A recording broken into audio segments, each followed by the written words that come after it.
Hello, hello. I want to show you this Flappy Bird minigame construction. At first I must say that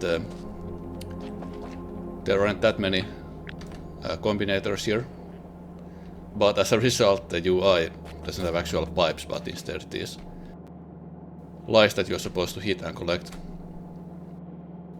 Each time you hit them you get 1, 2 or 3 points, which are counted as the woods.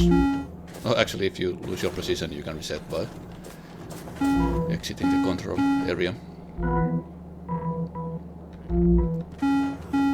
And there is the basic gravity simulation, and each jump outwards you get the acceleration boost.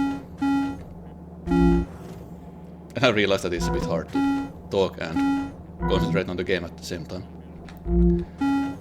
And if you miss these lights, then this other inserter will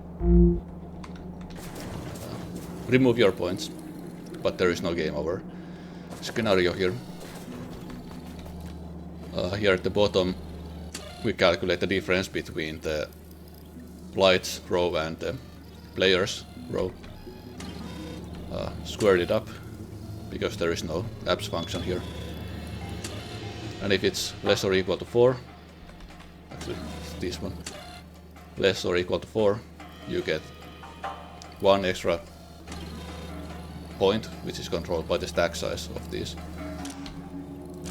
If it is less or equal to 1, there is 1 more point, and from 0 there is 1 more. So I think this one controls the sound system, but I already forgot. Of course we need RNG for this kind of game, and that's done by fish on a linear feedback shift resistor. First we have the standard clocking loop, giving clock signal 1 to 4. There are 6 bits on this system, and some of the belts will move only on clock signal or clock cycle 2, and then the belt just prior to that can be used to read the bit status. And as the bits are being shifted right, we tap the last 2 bits, add them up, take modulo of 2, and if the modulo is greater than 0 and the clock signal is 4 and we don't already have fish here, then a new bit is introduced on the shift register. Then it's just converted decimal and displayed here. There is traverse using the red circuit. We just take the modulo of 7 and pick one of the 7 sciences. And the lights are controlled by these ones that calculate that on which row the light is. And then on the red signal it tells that which row of the light should be lit up. And then actually configuration of all these is identical.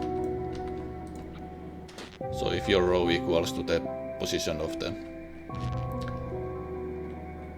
lit up bulb, then you turn on, and otherwise not. So that's super simple to build and debug. Actually about debugging, it's easy to stop the belts on some state and check that how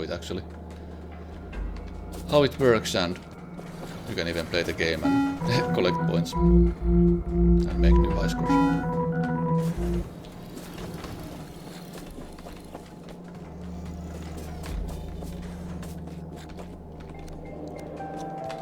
To decode the sciences to the rows, there are these constant combinators. This one is for the red science, but this chest is just like indicator. These have the red science signal multiplied by the row, and then they send the signal using the red wire down here. Second row green science times the row number, which is 6. And so forth. I have some ideas on how to make this visuals more pipe-like. One idea is to use just more belts and insert stuff there and use them as like a moving pipe visualization. But let's see how it goes.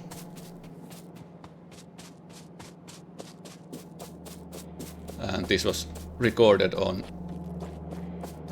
Death World with 10 times the science cost. So there's quite a lot of stuff happening in the background, but the UPS seems to be fine since I actually cheated and removed all the enemies. But I need to remember the lore to continue the game and expand the factory. That's all for now. See you next time.